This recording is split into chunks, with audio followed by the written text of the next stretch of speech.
ಚಲಿಸ್ತಾ ಇದ್ದ ಕಾರಿಗೆ ಏಕಾಏಕಿ ಬೆಂಕಿ ಹೊತ್ಕೊಂಡು ಹೊತ್ತಿ ಉರಿದಿದೆ. ಕಲಬುರಗಿ ನಗರದ ಕನ್ನಡ ಭವನ ಬಳಿಯ ಮುಖ್ಯ ರಸ್ತೆಯಲ್ಲಿ ಘಟನೆ ನಡೆದಿದೆ. ಕ್ಷಣಾರ್ಧದಲ್ಲಿ ಕಾರಿನಿಂದ ಇಳಿದು ಪ್ರಯಾಣಿಕರು ಜೀವ ಉಳಿಸಿಕೊಂಡಿದ್ದಾರೆ. ಕೂಡಲೇ ಸ್ಥಳಕ್ಕೆ ಧಾವಿಸಿ ಬಂದ ಅಗ್ನಿಶಾಮಕ ದಳ ಸಿಬ್ಬಂದಿ ಬೆಂಕಿ ನಂದಿಸುವಲ್ಲಿ ಯಶಸ್ವಿಯಾದರು. ಅಷ್ಟರಲ್ಲೇ ಟಾಟಾ ಸಫಾರಿ ಸ್ಟ್ರೋಮ್ ಕಾರು ಸುಟ್ಟು ಕರಕಲಾಗಿದೆ. ಮುಧೋಳದಲ್ಲಿ ಸಕ್ಕರೆ ಕಾರ್ಖಾನೆ ಆವರಣದಲ್ಲಿ ಕಬ್ಬಿನ ದರಕ್ಕಾಗಿ ಟ್ರ್ಯಾಕ್ಟರ್ಗಳಿಗೆ ಬೆಂಕಿ ಹಚ್ಚಿ ಪ್ರತಿಭಟನೆ ನಡೆಸಲಾಗಿತ್ತು. ಈಗ ಇದೇ ಕೇಸ್ಗೆ ಸಂಬಂಧಪಟ್ಟಂತೆ ಬಾಗಲಕೋಟೆಯ ಮಹಾಲಿಂಗಾಪುರ ಠಾಣೆಯಲ್ಲಿ 3 ಪ್ರತ್ಯೇಕ ಎಫ್ಐಆರ್ ದಾಖಲಿಸಲಾಗಿದೆ.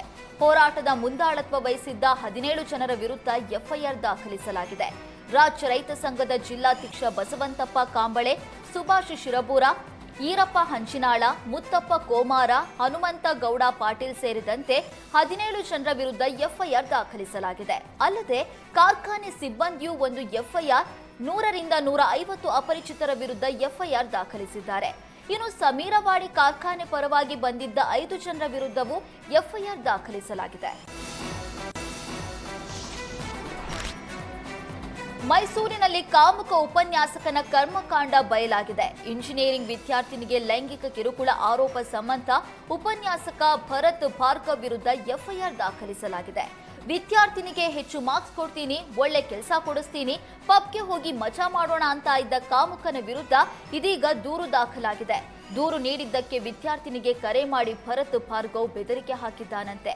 ಹೇಳಿದಂತೆ ಕೇಳಿದ್ರೆ ಫೇಲ್ ಮಾಡೋದಾಗಿ ಬೆದರಿಕೆ ಹಾಕಿದ್ದಾನೆ. ಕಿತ್ತೂರು ಚೆನ್ನಮ್ಮ ಕಿರು ಮೃಗಾಲಯದಲ್ಲಿ ಕೃಷ್ಣ ಮೃಗಗಳ ಸರಣಿ ಸಾವು ಮುಂದುವರೆದಿದೆ. ನಿನ್ನೆ ಒಂದೇ ದಿನ 20 ಕೃಷ್ಣ ಮೃಗಗಳ ದಾರುಣವಾಗಿ ಮೃತಪಟ್ಟಿದ್ವು. ಆದ್ರೀಗ ಸೋಂಕಿಗೆ ತುತ್ತಾಗಿ ಇಲ್ಲಿವರೆಗೆ 29 ಕೃಷ್ಣ ಮೃಗಗಳು ಮೃತಪಟ್ಟಿವೆ. ಇನ್ನುಳಿದ 9 ಕೃಷ್ಣ ಮೃಗಗಳಿಗೆ ಚಿಕಿತ್ಸೆ ಮುಂದುವರೆದಿದೆ. ಕೃಷ್ಣ ಮೃಗಗಳ ಸರಣಿ ಸಾವಿನ ಬೆನ್ನಲ್ಲೇ ಎಚ್ಚೆತ್ತ ಅರಣ್ಯ ಇಲಾಖೆ ಕಿತ್ತೂರು ಚೆನ್ನಮ್ಮ ಕಿರು ಮೃಗಾಲಯಕ್ಕೆ ವೈದ್ಯರ ತಂಡ ಭೇಟಿ ನೀಡಿದೆ. ಫ್ರೀಸ್ ಮಾಡಿದ್ದ 9 ಕೃಷ್ಣ ಮೃಗಗಳ ಮೃತದೇಹವನ್ನ ಪರೀಕ್ಷೆ ಮಾಡಲಾಯಿತು. ವೈದ್ಯರ ಮರಣೋತ್ತರ ಪರೀಕ್ಷೆಯಲ್ಲಿ ಸಾವಿನ ಕಾರಣ ಪತ್ತೆ ಮಾಡಲಾಗಿದೆ. ಬ್ಯಾಕ್ಟೀರಿಯಾ ಹಿಮೋರೆಜಿಕ್ ಸೆಪ್ಟಿಸೀಮಿಯಾ ರೋಗದಿಂದಾಗಿ ಕೃಷ್ಣ ಮೃಗಗಳು ಮೃತಪಡ್ತಾ ಇವೆ ಅಂತ ವೈದ್ಯರ ತಂಡ ದೃಢಪಡಿಸಿದ್ದಾರೆ. ಹೆಚ್ಚಿನ ತನಿಖೆಗೆ ಕೃಷ್ಣ ಮೃಗ ಅಂಗಾಂಗ ಮಾದರಿ ಬೆಂಗಳೂರಿಗೆ ರವಾನಿಸಲಾಗಿದೆ.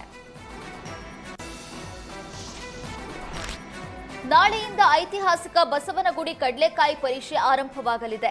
ಬೆಳಗ್ಗೆ 10 ಗಂಟೆಗೆ ಬಸವನಗುಡಿ ಕಡ್ಲೆಕಾಯಿ ಪರೀಕ್ಷೆಗೆ ಅಧಿಕೃತ ಚಾಲನೆ ಸಿಗಲಿದ್ದು, ಅಹಿತಕರ ಘಟನೆ ನಡೆಯದಂತೆ ಹಲವು ಕಡೆಗಳಲ್ಲಿ ಸಿಸಿಟಿವಿ ಅಳವಡಿಕೆ ಮಾಡಲಾಗಿದೆ. ಕಳೆದ ಸಲ ಕಡ್ಲೆಕಾಯಿ ಪರೀಕ್ಷೆಗೆ 5 ಲಕ್ಷ ಜನ ಸೇರಿದ್ರು. ಆದರೆ ಈ ಬಾರಿ ಅಧಿಕ ಜನರು ಸೇರುವ ನಿರೀಕ್ಷೆ ಇದೆ. ಬಸವನಗುಡಿ ದೊಡ್ಡ ಗಣಪತಿ ರಸ್ತೆ ಬಳಿ 7 ದಿನ ಸಂಪೂರ್ಣವಾಗಿ ವಾಹನ ಸಂಚಾರ ಬಂದ್ ಮಾಡಲಾಗಿದೆ. ಪಾಲಿಕೆ ವತಿಯಿಂದ ಹೆಲ್ತ್, ಕಸದ ಬಗ್ಗೆ ಹಾಗೆ ಬೆಸ್ಕಾಂನಿಂದ ಕರೆಂಟ್ ವ್ಯವಸ್ಥೆ ಮಾಡಲಾಗಿದೆ. ಈ ಸಲವೂ ಸುಂಕರಹಿತ ಮಳಿಗೆಗಳಿಗೆ ಅವಕಾಶ ನೀಡಲಾಗುವುದು.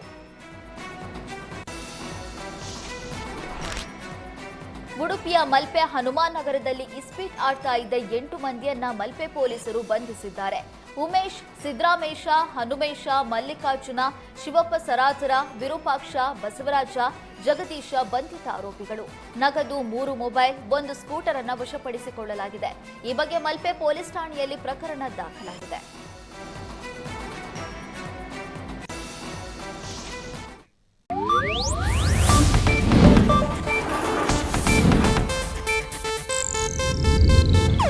ಇದು ಏಷ್ಯಾನೆಟ್ ನ್ಯೂಸ್ ನೆಟ್ವರ್ಕ್ ಪ್ರಸ್ತುತಿ.